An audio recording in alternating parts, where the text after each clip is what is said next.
दर्शकों, मैं सुनीता पंघाल एक बार फिर से आप सभी का स्वागत करती हूँ आपके अपने YouTube video design by vastu में।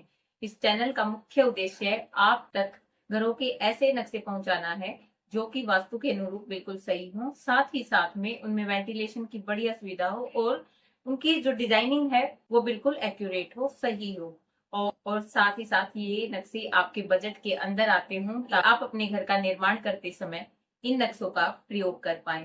आज का हमारा नक्शा वेस्ट फेसिंग घर का है, तो चलिए देखते हैं कि नक्शा कैसे बनेगा। आज का हमारा नक्शा वेस्ट फेसिंग घर का है और इस घर की डिग्री है 290 और घर की चौड़ाई 40 है, घर की लंबाई 50 है।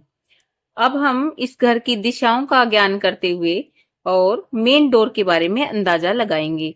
अब सबसे पहले जो मिड पॉइंट है घर का, वहां पर देखते हुए 290 डिग्री को लिख लेते हैं और 270 डिग्री जो कि वेस्ट होता है, 270 डिग्री से लेफ्ट हैंड साइड 22 डिग्री जो होते हैं वो W3 W4 की पोजीशन होती है। तो इस घर में ये यहां से लेकर यहां तक की पोजीशन जो है वो मेन डोर के लिए बहुत ही अच्छी दिशा मानी जाती है। अब यहां से लेकर यहां तक के लिए यहां तक जो है, इससे इधर इधर हमारा वेस्ट की साइड में मेन डोर आएगा। ये 10 फीट की जगह है जिसको हमने मेन डोर में कवर कर लिया है। अब यहां से अंदर आते हुए ये वेस्ट साउथ वेस्ट और साउथ वेस्ट की डायरेक्शन पड़ती है और यहाँ पर सीढ़ियों की व्यवस्था करी गई है, क्योंकि हमें पता है कि सीढ़ियों के ऊपर जो पहली मंजिल बनेगी उसके लिए भी हमारी जो दिशा है मेन डोर की वो बिल्कुल सही होनी चाहिए। यहाँ से सीढ़ियां क्लॉकवाइज डायरेक्शन में ऊपर जाते हुए, अगर इधर से आप सीढ़ियां बनाएंगे एंटी क्लॉकवाइज डायरेक्शन में हो जाएंगी, जो सही नहीं है। आपको सीढ़ियां इधर से लेनी है और यहाँ से ऊपर स्टेप अप करते हुए यहाँ पर आते हुए आपकी W4 की पोजीशन पर पहली मंजिल वाला जो गेट है वो लगेगा। मेन डोर के राइट हैंड साइड में फर्स्ट रूम और उसके राइट हैंड साइड में सेकंड रूम बनाया गया है और दोनों के अंदर एक कॉमन बाथरूम दिया गया है। जो पहला रूम है उसकी मुख्य दिशा वेस्ट रहेगी और जो हमारा सेकंड रूम है उसकी मुख्य दिशा नॉर्थ वेस्ट रहेगी। इन दोनों में जो बाथरूम है वो वेस्ट नॉर्थ वेस्ट में है, जो कि बाथरूम बनाने के लिए बहुत ही सही जगह मानी जाती है। इनके बाहर ये ड्राइंग रूम है जो कि 11 बाई 15 का है और इसके सामने ये जो रूम है ये रूम नंबर 3 है जो कि 15 बाई 17 का है, जिसमें इसके अंदर ही एक बाथरूम दिया गया है जो कि कॉमन बाथरूम है। इसका जो दरवाजा है सीढ़ियों के यहाँ से है और ये सभी के लिए है, कॉमन है। इसके बाद फोर्थ रूम की व्यवस्था है जो भी 15 बाई 17 का है और ये रूम जो है वो पड़ता है ईस्ट डायरेक्शन में। इसकी मुख्य दिशा रहेगी ईस्ट और रूम नंबर 3 की मुख्य दिशा रहेगी साउथ। इसके पीछे साउथ ईस्ट और साउथ साउथ ईस्ट में जो ये किचन है वो 10 बाई 5 की है। 5 की जो है ये इधर वाली जो साइड है साउथ ईस्ट की तरफ 5 फीट है और साउथ साउथ ईस्ट की जो साइड है वो 10 फीट की जगह कवर की गई है। इस ओपन एरिया बचता है जो 10 बाई 17 का है और इसको आप डाइनिंग एरिया की तरह यूज कर सकते हैं। कि बिल्कुल पीछे वाली जो साइड है ईस्ट साइड पड़ती है और ये जो दिशा है ये खुली होनी चाहिए और साथ ही साथ ये जो घर का एरिया होता है वो थोड़ा गहराई का होना चाहिए as compare to waste area.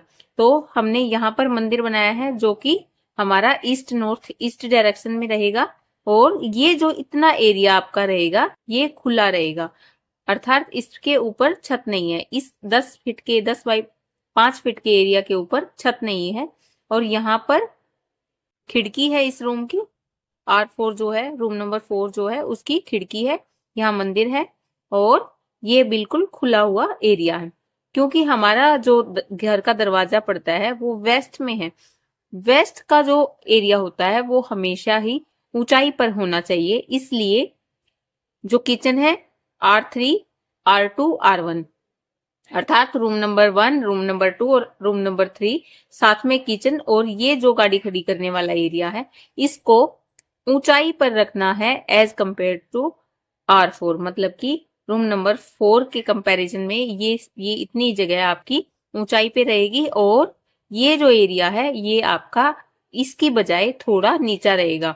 अर्थात चाहे आपको थोड़ा सा 1 इंच का फर्क इसमें करना पड़े, लेकिन आपको इसमें 1 इंच का फर्क कर देना है कि ये ऊंचा रहे और ये नीचाई पे रहे। रूम नंबर 1 में अलमारी की व्यवस्था ये है, रूम नंबर 2 में यहाँ पर, रूम नंबर 3 में यहाँ पर और रूम नंबर 4 पे इस पूरी दीवार में अलमारी है। क्योंकि हमारे घर का ईस्ट एरिया पीछे की तरफ पड़ता है और हमने इस एरिया को खुला रखा है।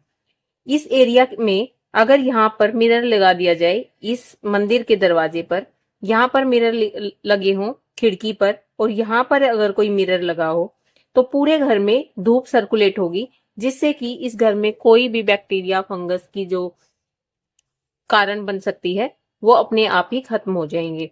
किचन के लिए ये बहुत ही अच्छा उपाय भी सिद्ध होगा और साथ ही साथ में घर में जो नमी है उसको ये खत्म कर देगा। केवल वास्तु की नजर से ही ठीक नहीं है, बल्कि घर के जो इंटीरियर है उसको भी एक बहुत ही अच्छा लुक देता है। इस घर में पहले रूम की लंबाई और चौड़ाई की बात करें तो 15x16, दूसरे रूम की बात करें तो 12x15, तीसरा रूम 15x17 और चौथा रूम भी 15x17 का है। बाथरूम, जो पहले वाला बाथरूम है आपका ये वाला, वो रहेगा 5x7 का और दूसरा रूम बाथरूम रहेगा 5x10 का। इस प्रकार से ये दोनों बाथरूम और रूम है और जो किचन है वो 5x10 की है। में ये ड्राइंग एरिया है जो कि पड़ता है 11x15 का। ये जो एरिया है ये पड़ेगा आपका 5x10 का और मंदिर 5x5 का। तो इस प्रकार से इस पूरे घर की व्यवस्था करी गई है जो कि पूर्ण रूप से वास्तु के अनुसार बनाया गया है। इस घर का डिजाइन आपको कैसा लगा कमेंट बॉक्स में जरूर बताइएगा। साथ ही साथ इस चैनल को अधिक से अधिक शेयर करें और चैनल को सब्सक्राइब भी करें ताकि ये वीडियो अधिक से अधिक लोगों तक पहुंच पाए और उन लोगों के काम आ पाए जिनको सच में इनकी जरूरत है। वास्तु आपके जीवन में नई रोशनी भरता रहे। इसी आशा के साथ मैं सुनीता पंगाल आप लोगों से लेती हूँ विदा।